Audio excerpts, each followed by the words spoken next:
તો આપણે આજે છકેડી આવી ગઈ છે, તો ચાલો આપણે વાડીએ છકેડીમાં જવાનું છે. તો ચાલો આપણે જઈએ.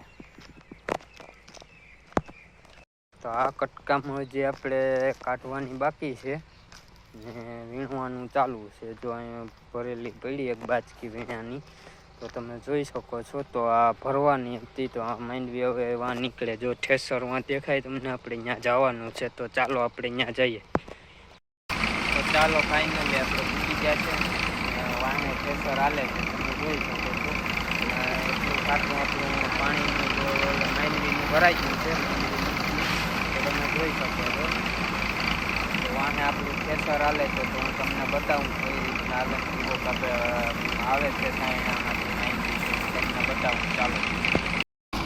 તો ભાઈ જો આપણે અડધી માંડવી નીકળી ને એક ઠાઠું એક ભરાણું નાનું, તો તમે જોઈ શકો. મોટા ટ્રેક્ટરનું ખાલી સિંગલ ફારકો જે ભરાણો છે ને અડધી નીકળી ગઈ છે ને આ બધા મજૂર અહીંયા કામ ચાલુ છે અત્યારે માંડવીનું, તો તમે જોઈ શકો છો.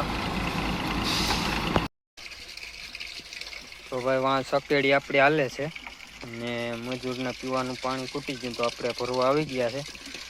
તો પાણી ભરીને આગળ આપણે હવે તો ચાલો ભાઈ આપણે ફાઇનલી પાણી ભરીને જાય. ખંભે આંડો નાખી લીધો છે, તો ચાલો હવે મજૂરને આપણે પાણી પાઈ દઈએ. તો ચાલો હવે જઈએ અહીંયા છકેડી.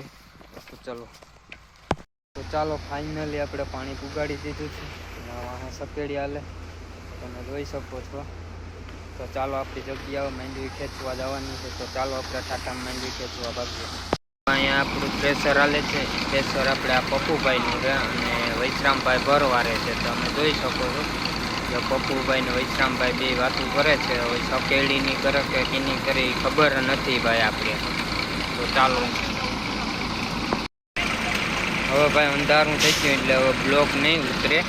તો આપણે હજી સાંજે 8 વાગ્યા સુધી આંકવાનું છે છકેડી, ને એટલું ઠાઠું ભરાણું છે. તો તમે જોઈ શકો ઠાઠું પણ ભરાઈ ગયું છે.